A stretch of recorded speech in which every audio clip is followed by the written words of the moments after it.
la temporada electoral que se inicia formalmente porque ya lleva un rato, pero bueno, en esta temporada electoral, pues hemos visto a algunos aspirantes aparecer en actos públicos con sus hijos pequeños. Y no solamente aparecer con ellos, sino pues darles un papel en la escenografía de sus aspiraciones. Y por eso buscamos a Juan Martín Pérez García, coordinador de Tejiendo Redes Infancia en América Latina y el Caribe, pues para que nos dé su opinión al respecto, si es válido, si no tiene problemas pues legales o éticos el utilizar a los niños como parte de la propaganda para alcanzar un cargo de elección popular. ¿Cómo estás, Juan Martín? Me da gusto saludarte.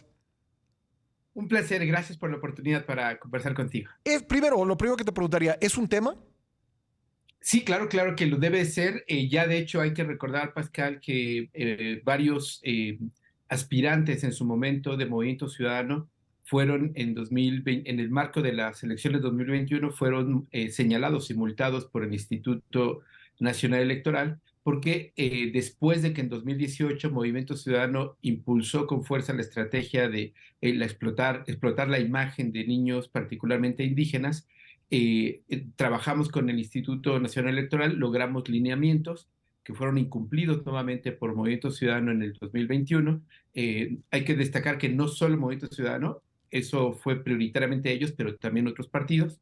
Y estos lineamientos son explícitos cuando señalan que la única posibilidad para que niños y niñas participen en dinámicas o publicidad electoral es cuando se hable de sus derechos, Uh -huh. que exista un proceso previo de que ellos estén enterados de qué se trata este tema, es decir, que no sean usados como pues solamente escenografía, y obviamente contar, si fuera el caso, con la autorización del padre o madre o tutor. Uh -huh. Y en esto, en el caso de Movimiento Ciudadano en 2021, o las denuncias que presentamos, se incumplieron varios factores, y bueno, hubo una multa que después en la sala especializada por temas que podríamos discutir con más detalle, fue anular esa multa, pero quedó la evidencia, quedó el antecedente y es muy pertinente. Te agradezco, Pascal, que lo retomes precisamente unos días de iniciar las campañas electorales, por ya Sí. lo que estamos viendo, una tendencia nuevamente, pues que es no solamente ilegal,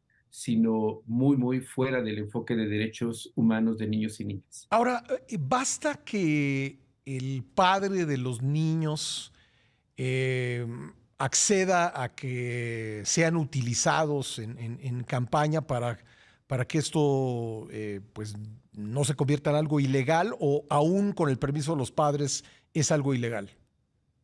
Mira, Pascal, es importante ubicar que nuestro país en 2011 cambió su constitución y ahora tenemos lo que conocemos como el marco de derechos humanos. Uh Y -huh. esto implica, dice el artículo primero constitucional, que todos los tratados internacionales que México ha firmado en materia de derechos humanos tienen el mismo rango que la Constitución. Uh -huh. Si nuestras leyes nacionales no son las, digamos, completamente protectoras, recurrimos a lo internacional.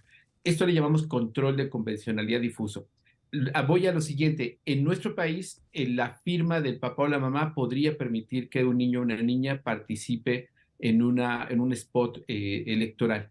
Sin embargo, el Comité de Derechos del Niño de Naciones Unidas, al cual México está obligado a regirse, ha señalado, y recientemente volvió a remarcarlo el 11 de octubre, que los niños y niñas tienen derechos propios, no son propiedad de los padres o las madres, Uh -huh. y los papás, las mamás, aunque den autorizaciones, no pueden estar en contra de los derechos de sus hijos e hijas, Uh de -huh. tal suerte que el Estado está obligado a proteger a niños y niñas, incluso de unas decisiones poco informadas o incluso Sí. equivocadas de la familia. Esto lo comento porque aun cuando se autorizara que niños y niñas participen en spot electorales, tenemos que reconocer e insistir que niños y niñas tienen derechos de imagen propia, Uh -huh. derechos a la protección, y particularmente en el caso mexicano, Pascal, con campañas electorales que han sido particularmente sangrientas. Y hay que recordar que los niños y niñas que han participado en estos procesos, en el caso concreto del niño indígena que explotó comercialmente el Movimiento Ciudadano, ha sido también víctima de hostigamiento racista en las redes sociales. Uh -huh. Incluso no sabemos si directamente, pero su padre fue secuestrado en el estado de Zacatecas Entonces, hay muchos, digamos, impactos en la vida de un niño o una niña cuando es utilizado por en este caso, un partido político que tiene un interés concreto, pero que no corresponde con la protección y, por supuesto, con el desarrollo de niños y niñas, y especialmente en una contienda electoral que ya se ve va a ser bastante violenta en todos los sentidos. Me quedan un par de minutos, pero quiero preguntarte por último, para no particularizar, un candidato que aparece con su pareja y su hijo o su hija en un acto de campaña, un spot de campaña, es algo que contraviene el derecho electoral y los derechos humanos consagrados en la Constitución. Sí, totalmente, por tres factores muy concretos, Pascal. Primero, porque, reitero, los niños y niñas no son propiedad familiar. No puedes decidir sobre el cuerpo, la imagen y lo que significa para tu hijo o tu hija. Ujú. Segundo, los lineamientos del INE son muy explícitos y una bebé o un bebé no pueden dar esa autorización ni ser parte de un proceso participativo. Y tercero, el Estado mexicano y las leyes protegen a niños y niñas de la manera más amplia. Y por otra parte, y lo comentabas al inicio, Pascal, es un tema ético también. Ya está mostrado que usar a los niños en las campañas electorales genera empatía, tiene un efecto emocional, pero Sí. es éticamente cuestionable que uses mover emociones y no por tus razones, tus argumentos o tu propia persona. Claro. Bueno, pues ahí está este tema y estoy seguro, Juan Martín, que vamos a volver a hablar sobre ello. Estoy absolutamente Estamos en ello ya, convencido Pascal. Muchísimas y te gracias. agradezco mucho tu tiempo, muy amable. Gracias, muy buen día. Gracias, Juan Martín Pérez García, coordinador de Tejiendo Redes Infancia en América Latina y el Caribe.